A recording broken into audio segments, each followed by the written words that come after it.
My dear cricket viewers, உங்க எல்லாருக்கும் ஒரு பெரிய வணக்கம். இன்னைக்கான வீடியோ என்ன அப்படின்னா, IPL 2024 இன்னும் ஒரு மாசம் கூட இல்ல ஆரம்பிக்க போகுது.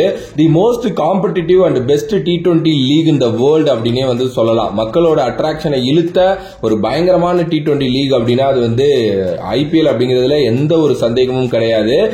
ஒரு 2.5 மாசம் வந்து பாத்தீங்க அப்படின்னா நிறைய ஸ்பெக்டாகுலர் கேம்ஸோட நம்மளை என்டர்டெயின் பண்ண போற ஒரு மாசமா வந்து பாத்தீங்க அப்படின்னா அது இருக்க போகுது அப்படின்னு தான் நான் நினைக்கிறேன். அண்ட் என்ன அப்படின்னா, நிறைய ஸ்டார் பிளேயர்ஸ் வந்து இதுல இருந்து உருவாகுவாங்க, நிறைய ஸ்டார் பிளேயர்ஸ் அவங்களை எவால்வ் பண்ணிப்பாங்க. இது மாதிரி நிறைய விஷயங்களை வந்து பாத்தீங்கன்னா இந்த IPL வந்து கடந்த காலங்கள்ல நமக்கு கொடுத்திருக்கு. இப்போ என்ன மேட்டர் அப்படின்னா, இந்த IPL ரொம்ப முக்கியமான ஒரு டீம் அப்படின்னா ராயல் சேலஞ்சர்ஸ் பெங்களூர். அவங்க என்னதான் இப்ப வரைக்கும் கப் அடிக்கல அப்படின்னாலும் அந்த டீமுக்கு ஒரு ஸ்டாண்டர்ட் வந்து பாத்தீங்கன்னா செட் பண்ணிக்கிட்டே தான் இருக்காங்க. ஒரு லாயலான ஃபேன்ஸை கொண்ட ஒரு டீம் அப்படின்னா RCB அப்படிங்கிறதுல மாற்று கருத்தே கிடையாது. ஓகே, சோ RCB நடந்து முடிஞ்ச IPL ஆக்ஷன்ல ஒரு சில பைஸ் பண்ணாங்க. அதுல வந்து நிறைய பேருக்கு வந்து பாத்தீங்க அப்படின்னா அந்த அளவுக்கு விருப்பம் இல்ல, என்னப்பா இவங்க எல்லாம் எடுத்திருக்காங்க அப்படிங்கிற மாதிரி தான் வந்து இருந்துச்சு. ஓகே, அதுல ரொம்ப முக்கியமான ஒரு பை அப்படின்னா டாம் கரன் 1.5 கோடிக்கு வந்து பாத்தீங்க அப்படின்னா அவரை எடுத்தாங்க. எதுக்கு அவரை எடுத்தாங்கிற கொஸ்டின் வந்து இப்போ வரைக்கும் இருந்துகிட்டே இருக்கு. ஏன்னா கடந்த ஃபியூ இயர்ஸா அவருக்கு பெருசா வந்து பாத்தீங்க அப்படின்னா நல்ல ஒரு டோர்னமெண்டாலாம் எதுவுமே அமையல. இங்கிலாந்து டீம்லயும் வந்து பாத்தீங்கன்னா இடத்தை இழந்தாரு. பட் ஆனா ஸ்டில் RCB அவர் மேல ஏதோ நம்பிக்கை வச்சு எடுத்தாங்க. பட் அதுக்கப்புறம் வந்து பாத்தீங்கன்னா அவரு வேற ஒரு இஷ்யூனால ஒரு 2-3 மேட்ச் பேன் ஆனாரு.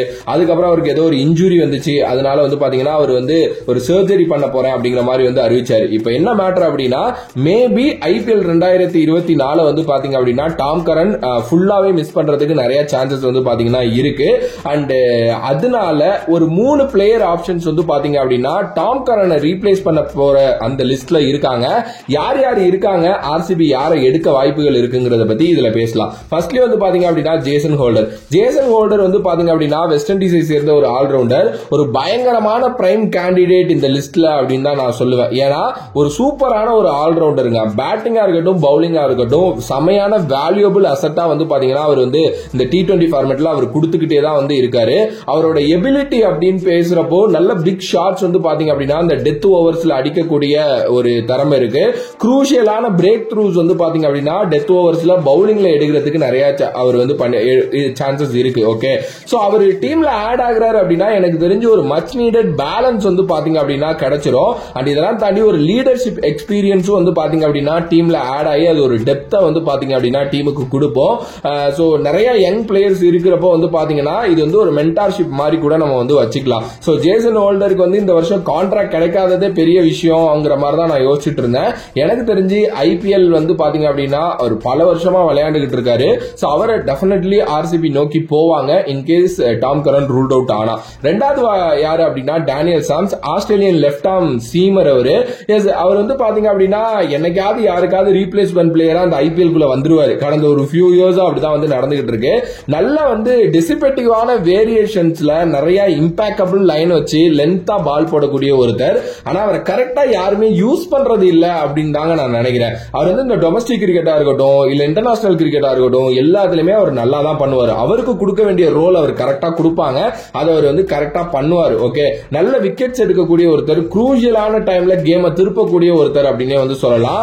லோவர் ஆர்டர் பேட்டிங் எடுத்துக்கிட்டீங்க அப்படின்னா நல்லா பண்ணுவார். அவரால் வந்து பாத்தீங்கன்னா ஒரு 10 பாலுக்கு அட்லீஸ்ட் ஒரு 20-24 அடிக்க முடியும். ஒரு நல்ல ஸ்டெபிலிட்டி வந்து பாத்தீங்க அப்படின்னா பிரஷர் சிச்சுவேஷன்ல கொடுக்கக்கூடிய ஒரு பிளேயர். ஆனா அகைன் அண்ட் அகைன் சொல்லல, அவரை யாருமே கரெக்டா யூஸ் பண்ணல. மும்பை ஒரு மாதிரி யூஸ் பண்ண ஆரம்பிச்சாங்க, அதுக்கப்புறம் அவரை விட்டுட்டாங்க. சோ டேனியல் சாம்ஸும் ஒரு நல்ல ஆப்ஷன். அண்ட் மோர் ஓவர் அந்த RCB செட்டப்புக்கு வந்து டேனியல் சாம்ஸ் வந்து பாத்தீங்கன்னா நல்லா செட் ஆவாரு. ஏன்னா அங்க வந்து அவரோட ஃப்ரெண்ட்ஸ் நிறைய பேர் இருக்காங்க. அதுக்கு அடுத்தபடியா ஜேம்ஸ் நீசம் ஒரு நியூசிலாந்தோட ஆல்ரவுண்டர், கம்ப்ளீட்டா வந்து பாத்தீங்க அப்படின்னா எல்லா விதத்திலுமே பொட்டன்ஷியலான ஒரு பிளேயர் அப்படின்னு நான் சொல்லுவேன்.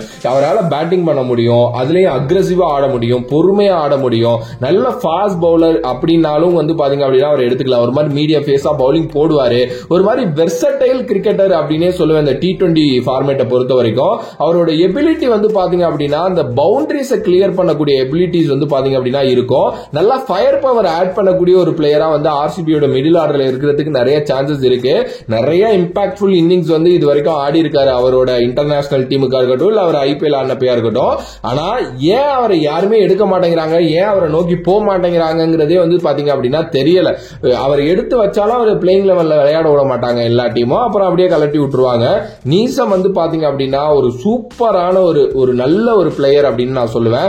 சிஎஸ்கே கூட அவர் எடுத்திருக்க சான்சஸ் இருக்குன்னா நம்ம முன்னாடி வந்து பாத்தீங்கன்னா பேசிக்கிட்டு இருக்கோம். ஒரு எக்ஸலண்டான ஒரு ஃபீல்டர். ஸ்டில் நவ் என்னால வந்து ஒரு விஷயத்த சொல்ல முடியும். வேர்ல்டு கப் 2019 செமிஃபைனல்ல தினேஷ் கார்த்திகோட அந்த கேட்ச் தான் அந்த ரொம்ப ரொம்ப குரூஷியலான ஒரு விக்கெட். அதை பிடிச்சது ஜிம்மி நீசம். அது சாதாரண கேட்ச் இல்ல, அது எப்படி எடுப்பாருன்னு போயிட்டு ஹைலைட்ஸ்ல உட்காந்து பாருங்க.